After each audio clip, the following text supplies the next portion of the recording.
नमस्कार साथियों, एक बार फिर से आप सभी का ढेर सारा स्वागत है लोधाई क्लासेस के बीए प्लेटफॉर्म पर। चलिए शुरुआत करते हैं। BA BSc BCom first year में English language and Indian culture वाला आपका सब्जेक्ट चल रहा था और उसमें दोस्तों हमारे अब तक 13 लेक्चर कंप्लीट हो चुके हैं। बहुत जल्दी आपका ये सब्जेक्ट कंप्लीट होने वाला है।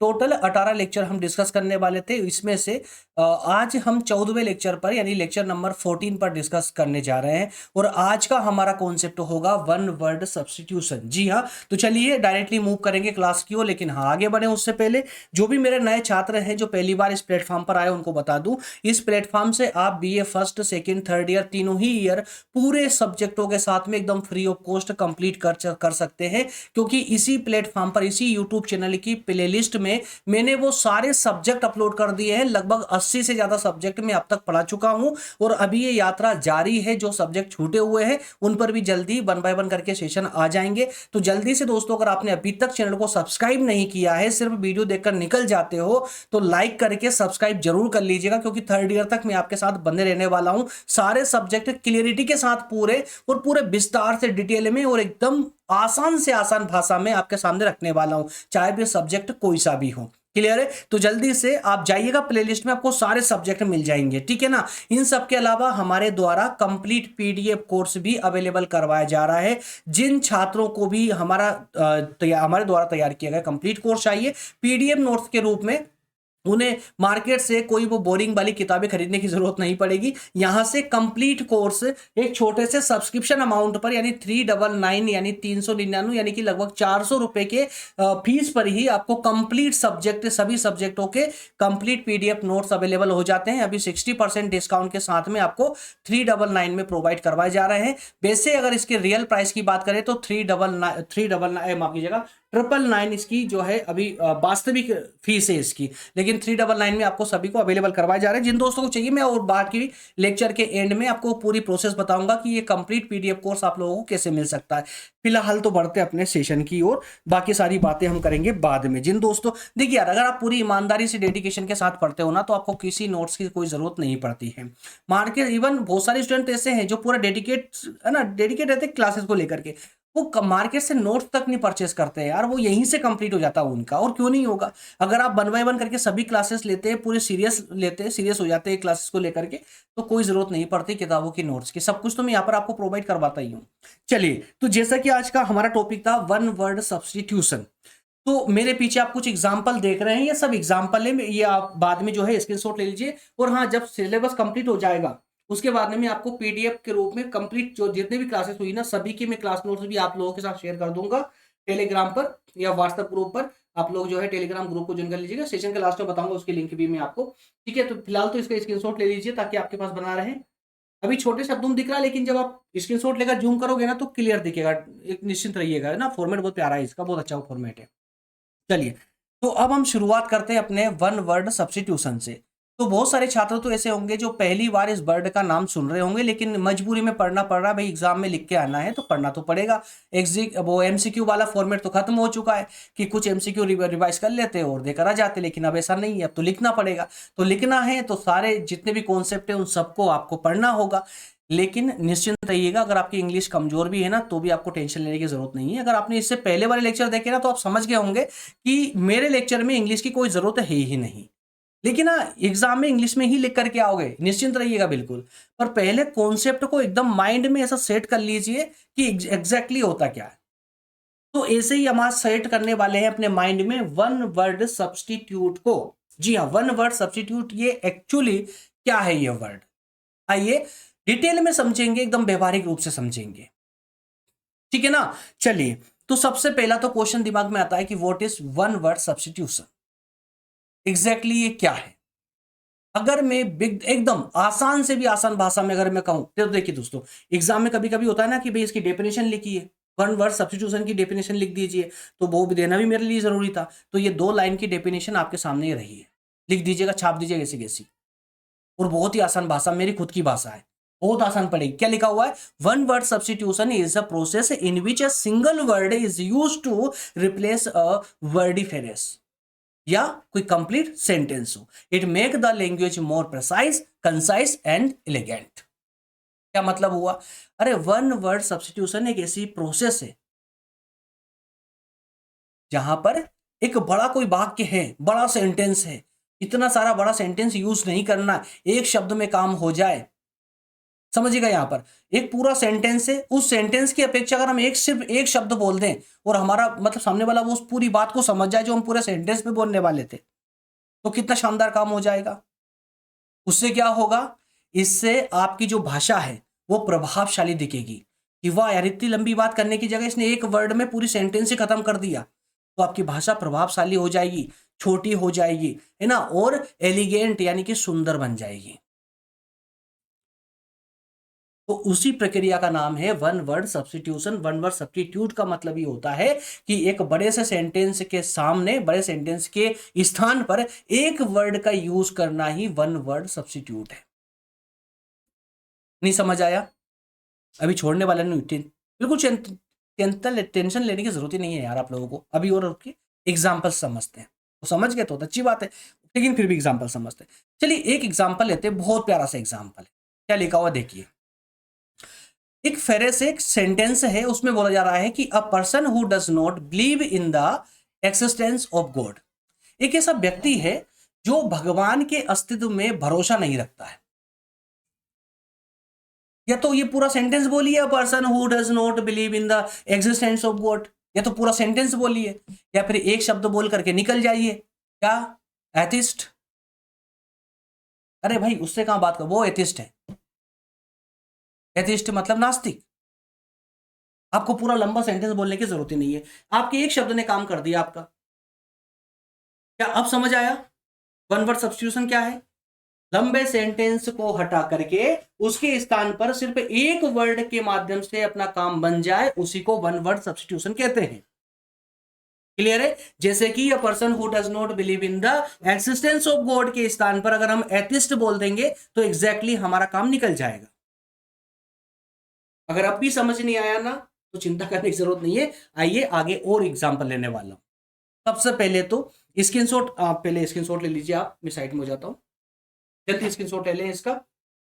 चलिए इसके बाद में स्क्रीनशॉट लेंगे तो जो ये पेज देख रहे हैं आप लोग, ये छोटे अक्षरों में संभवतः भी नहीं पढ़ पा रहे होंगे आप वीडियो में, लेकिन जब स्क्रीनशॉट लेंगे, जूम करेंगे तो सब क्लियर दिखेगा। यहां पर एक साइड में मैंने पूरे फेरेस यानी सेंटेंस दिए हुए हैं, उस सेंटेंस का एक शब्द में क्या जवाब देना है वो साइड में लिखा हुआ है। और अब इसको हम पूरी कैटेगरी वाइज समझने वाले हैं, चिंता मत कीजिए। ये इंपॉर्टेंट क्यों है भैया? ये दिमाग में चल सकता है कि यार ये वर्ड इंपॉर्टेंट क्यों है।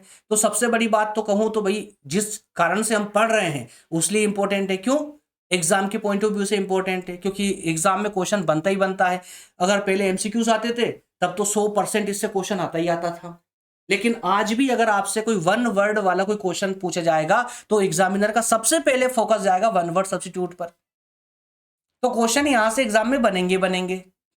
इन सब के अलावा अगर हम ऐसे बात करें तो हमारी जो लैंग्वेज होती है, जो पूरी भाषा शैली है, वो थोड़ी संक्षिप्त हो जाती है, छोटी होती, अच्छी लगती, प्रभावशाली हो जाती है ना, ब्रेविटी हो जाती है, ब्रेविटी। उसके अलावा हमारी जो राइटिंग स्किल्स है उसमें इनहांस हो जाता है। समझ आ रहे? तो कोई भाषा शैली हमारी सुधर जाती है। ये सामान्य से रीजन है, एग्जाम में कभी क्वेश्चन बनता है, इसके इंपॉर्टेंस पर कोई क्वेश्चन आता है तो आप ये लिख के आ सकते हो। चलिए आगे बात करेंगे कुछ कैटेगरीज में। अब इसको हम कुछ कैटेगरी में डिवाइड करने वाले। वन वर्ड जो होते हैं वो किस किस कैटेगरी में, इस सबको मिक्स करके पढ़ेंगे ना तो कंफ्यूजन हो जाएगी। कैटेगरी में बांट लेते हैं, ऐसी 5 कैटेगरी में बना करके लाया हूं, जिसमें फर्स्ट कैटेगरी आपकी कौन सी होने वाली है? आस्था और धर्म से संबंधित, जस्ट लाइक की बिलीव एंड रिलीजन से संबंधित जो कैटेगरी है उसमें। अब इसमें देखिए 2-3 एग्जाम्पल दिए गए हैं। फेरेस को पढ़िए, पहले सेंटेंस को पढ़िए, स्क्रीनशॉट बाद में ले लेना आप लोग। क्या लिखा हुआ है? One who believe in the existence of God, existence of God. एक ऐसा व्यक्ति जो भगवान में भरोसा रखता है, विश्वास रखता है। क्या बोलोगे उसको? एक शब्द में बोलकर निकल रहा है तो उसको बोल देंगे थीस्ट। इसका मतलब हो जाएगा आस्तिक। क्लियर है? लेकिन वही एक लाइन है, एक सेंटेंस है कि one who does not believe in the God. एक ऐसा व्यक्ति जो गॉड के एग्जिस्टेंस में बिलीव नहीं करता है। जो बिलीव नहीं करेगा उसे क्या बोलते हैं हम? एथिस्ट यानी नास्तिक।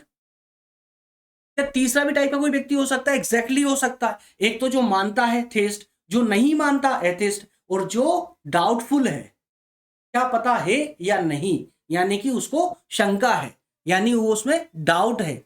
हो भी सकते हैं और नहीं भी हो सकते। तो ऐसे व्यक्ति को हम बोलेंगे एग्नोस्टिक, जिसको हिंदी में अज्ञेयवादी बोला जाता है। अज्ञेयवादी जो संदेह करता है ईश्वर के अस्तित्व में। तो one who doubt the existence of God. Clear है? तो एक कैटेगरी तो हमारे यहां पर आस्था से जुड़ी हो जाती है। सेकंड कैटेगरी की अगर बात करूं तो सेकंड कैटेगरी है हमारे जो है बिहेवियर से रिलेटेड। जी हाँ, बिहेवियर से किस किस टाइप का बिहेवियर हो सकता है, देखिए अ person who look at the bright side of the thing. एक ऐसा व्यक्ति एक ऐसा व्यक्ति जो सिर्फ किसी भी चीज के बारे में पॉजिटिव सोचता हो, पॉजिटिव सोचने वाला व्यक्ति, ऐसे व्यक्ति के लिए एक शब्द का यूज क्या बोलेंगे, ऑप्टिमिस्ट। क्या हो जाएगा, ऑप्टिमिस्ट।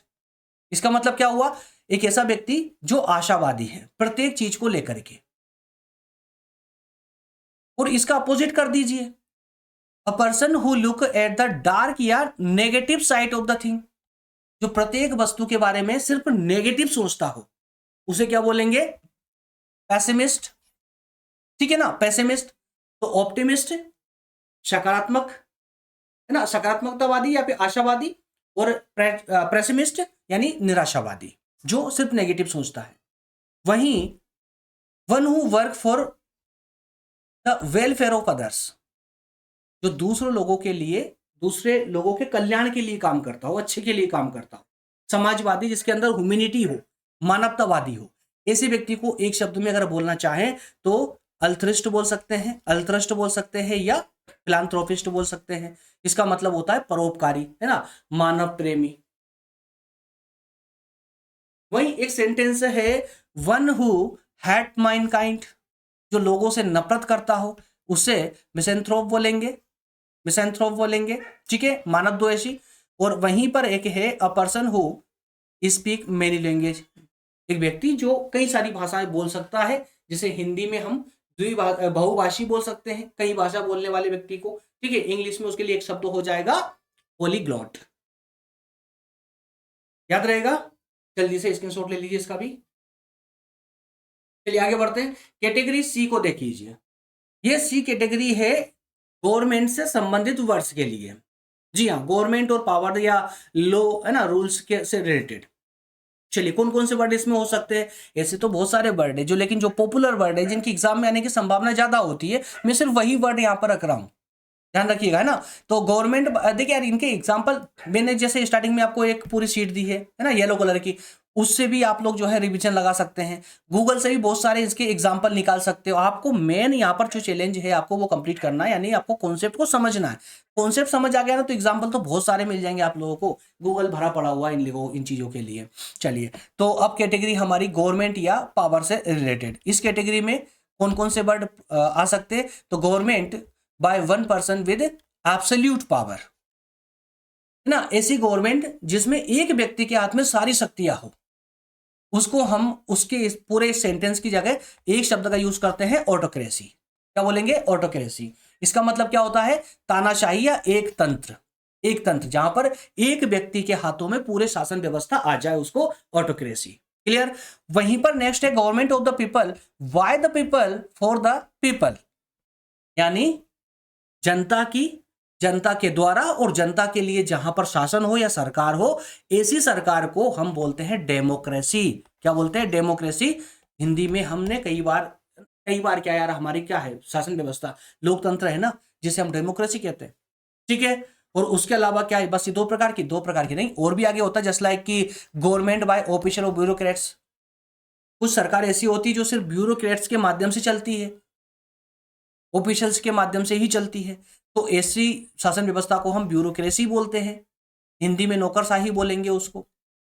इसके अलावा गवर्नमेंट बाय किंग और क्वीन, जस्ट लाइक कि ब्रिटेन की शासन व्यवस्था, है ना, जहां पर कोई शासक, कोई राजा के द्वारा, है ना, या रानी के द्वारा शासन चलता हो, ऐसी शासन व्यवस्था को मोनार्सी बोलेंगे, यानी राजतंत्र बोलेंगे। और स्टेट ऑफ लॉलेसनेस और एब्सेंस ऑफ गवर्नमेंट, एक ऐसा स्टेट या ऐसा राज्य जहां पर ना तो कोई कानून है और ना ही कोई सरकार है, ऐसी व्यवस्था को हम एनआरसी बोलते हैं, यानी अराजकता बोलते हैं। ठीक है, तो ये आगे सामने सेंटेंस, पूरे सेंटेंस के वन वर्ड सब्स्टिट्यूट के रूप में सिंगल वर्ड में उसको रिप्लेस करने में ये वर्ड आपके काफी काम करेंगे। एग्जाम में ज्यादा अधिकतर यही रिपीटेशन इनका ही होता है। जल्दी स्क्रीनशॉट लीजिए, साइड में इसलिए खड़ा हूं मैं। हो गया, चलिए आगे बढ़ते हैं। अब कैटेगरी डी को देखते हैं। अब डी कैटेगरी में क्या क्या, लाइफ और डेथ के बारे में रहेगा। ठीक है, लाइफ और डेथ से रिलेटेड जो हमारे कुछ वर्ड्स हो सकते हैं, जैसे देखिए एक सेंटेंस आपके सामने है कि लिखा हुआ है कि the life history of a person written by himself. Life history जो व्यक्ति खुद लिखता है अपने बारे में, है ना, कि एक ऐसी किताब है जो खुद के बारे में खुद ही के द्वारा लिखी गई है। तो इस पूरे सेंटेंस की जगह क्या यूज करेंगे हम, एक word, single word, autobiography. Autobiography का मतलब क्या होता है कि व्यक्ति ने खुद के बारे में खुद ही लिखा है, उसे हम हिंदी में आत्मकथा कहते हैं।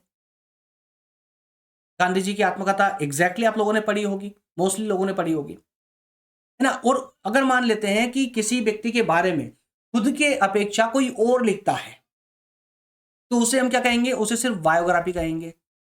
The life history of a person written by someone else, तो हिंदी में जीवनी बायोग्राफी। ठीक है, जो किसी और के द्वारा लिखी गई है, किसी और के बारे में किसी और के द्वारा। वही एक एग्जाम्पल है यहां पर, एक medical examination of a dead body. Medical examination के लिए डेड बॉडी है, उसके लिए सिंगल वर्ड पोस्टमार्टम या ऑटोप्सी। ठीक है, ऑटोप्सी, है ना, ऑटोप्सी, पोस्टमार्टम, बहुचर्चित वर्ड है ये, तो बताने की जरूरत नहीं है ज्यादा। अ पर्सन हु इज सेंटरी, जो व्यक्ति 100 साल या 100 साल से ज्यादा जी चुका है, उसके लिए सिंगल वर्ड क्या हो जाएगा, सेंटेरियन, है ना, 100 साल से अधिक का व्यक्ति। तो कुल मिलाकर के मेरा यहां कहने का सिर्फ एक ही मतलब है कि कुछ सेंटेंस ऐसे होते हैं जिनके लिए हम सिंगल वर्ड का यूज कर सकते हैं, सिंगल वर्ड का। इससे हमारी पूरी जो भाषा होती है, जिसमें जो समय लग रहा है वो समय बच जाता है। हमारा पूरा सेंटेंस जो होता है, हमारी कहावत जो होती है ना, पूरी संक्षिप्त हो जाती है, छोटी हो जाती है। ठीक है, उसके बाद में स्क्रीनशॉट जल्दी ले लीजिए। चलिए लास्ट कैटेगरी बची हुई है जिसमें हम बात करने वाले हैं एबिलिटी और प्रेजेंस की। जी हाँ, एबिलिटी, है ना, क्षमता कितनी हो सकती है, और प्रेजेंस के लिए नहीं, उपस्थिति के लिए। तो यहां पर भी कुछ एग्जाम्पल के लिए मैं लेकर आया हूं। देखिए आप सेंटेंस, कुछ सेंटेंस है यहां पर, जस्ट लाइक कि who one is present everywhere. One, माफ कीजिएगा, one who is present everywhere, जो हर जगह मौजूद हो, हर जगह।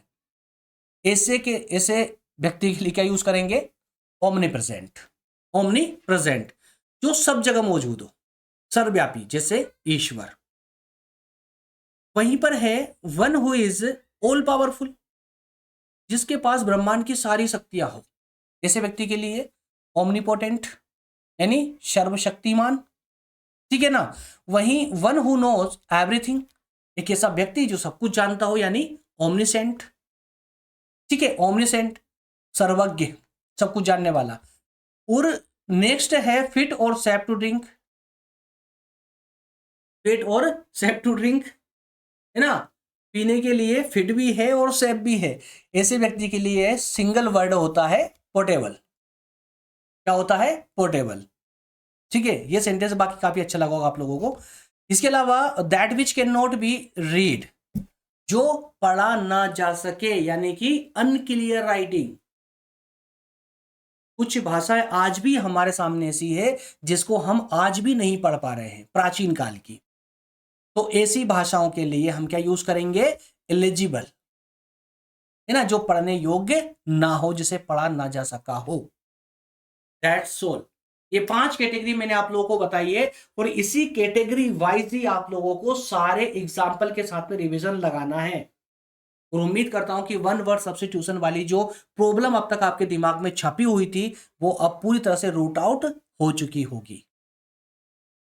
क्लियर है। चलिए अब जो है कुछ एग्जाम टिप है, आप जो है पढ़ लीजिएगा यार, मैं यहां पर टाइम नहीं दूंगा, आप लोग ये इजी एग्जाम टिप है ना, स्क्रीनशॉट ले लीजिए, बाद में क्लास के बाद में पढ़ लीजिएगा आप लोग। एग्जैक्टली क्लास खत्म हो चुकी है, अब कुछ नहीं बचा है, साइड में हो गया, स्क्रीनशॉट ले लिया आप लोगों ने, तो इसको पढ़ लीजिएगा ना। नेक्स्ट सेशन में जो हम बात करेंगे, अब बात करने वाले हैं इसमें सफिक्स और प्रेफिक्स की, सफिक्स और प्रेफिक्स, ठीक है। सफिक्स और प्रेफिक्स पर अब सेशन हमारा होने वाला है, लेक्चर नंबर 15। जिन दोस्तों को कंप्लीट लेक्चर चाहिए सभी सब्जेक्टों के, वो जल्दी से चैनल पर जाइए, सब्सक्राइब कर लीजिए चैनल को, और उसके सब्सक्राइब करोगे तो आप चैनल के अंदर एंट्री कर जाओगे, वहां पर आपको प्लेलिस्ट नजर आएगी। उस प्लेलिस्ट में आपको सारे सब्जेक्ट क्रम से सब दिए गए हैं, जो भी सब्जेक्ट आपको पढ़ना है अब जाकर के पढ़ सकते हैं वहां से ना। 80 से ज्यादा सब्जेक्ट में अब तक आपको पढ़ा चुका हूं, वहां पर जो भी सब्जेक्ट आपको पढ़ना है सब कुछ फ्री ऑफ कॉस्ट है। लेकिन हाँ, इसके अलावा अगर आपको हमारे प्लेटफॉर्म के द्वारा तैयार की गई कंप्लीट पीडीएफ कोर्स चाहिए, कंप्लीट पीडीएफ कोर्स, तो उसके लिए दोस्तों आपको एक सब्सक्रिप्शन लेने की आवश्यकता होती है, जैसा मैंने आपको स्टार्टिंग में थोड़ा बहुत बताया था। मैं यहाँ पर आपको थोड़ा सा अच्छे से बताता हूँ। देखिए, अगर कंप्लीट पीडीएफ कोर्स चाहिए आपको, तो उसके लिए आपको 399 का सब्सक्रिप्शन लेना होता है। इसमें आपके फर्स्ट ईयर में जो 10 सब्जेक्ट है ना, हिंदी इंग्लिश से स्टार्ट होता है, जिसमें आपका मेजर माइनर है ना, और उसके बाद वोकेशनल और एमडीसी, और जो है आपके एमडीसी वोकेशनल के बाद में कंप्लीट 10 सब्जेक्ट हो जाते हैं। 10 ही सब्जेक्ट आपको कंप्लीटली यहाँ पीडीएफ के रूप में प्रोवाइड करवा दिए जाते हैं। ये इसके लिए आपको एक छोटा सा सब्सक्रिप्शन लेना होता है 399 रुपए का। ये भी 60% डिस्काउंट के साथ अभी आपको प्रोवाइड किया जा रहा है। जिन दोस्तों को भी सब्सक्रिप्शन लेना है वो इस पेज का स्क्रीनशॉट लेकर के नंबर दिए गए इस नंबर पर व्हाट्सअप कर दीजिएगा, आपको तुरंत जो है व्हाट्सअप पर आपको सब्सक्रिप्शन मिल जाएगा। क्लियर? मिलेंगे नेक्स्ट सेशन में। जिन दोस्तों को सेशन अच्छा लगा हो, हेल्पफुल रहा आप लोगों के लिए, तो सेशन को लाइक जरूर कर दे और चैनल को सब्सक्राइब करके जुड़ जाइए, क्योंकि 3rd ईयर तक जो है मैं आपको ऑल सब्जेक्ट इसी तरह से यूट्यूब पर आकर प्रोवाइड करता रहूंगा। मिलेंगे नेक्स्ट सेशन में। बहुत बहुत धन्यवाद। Thank you. जय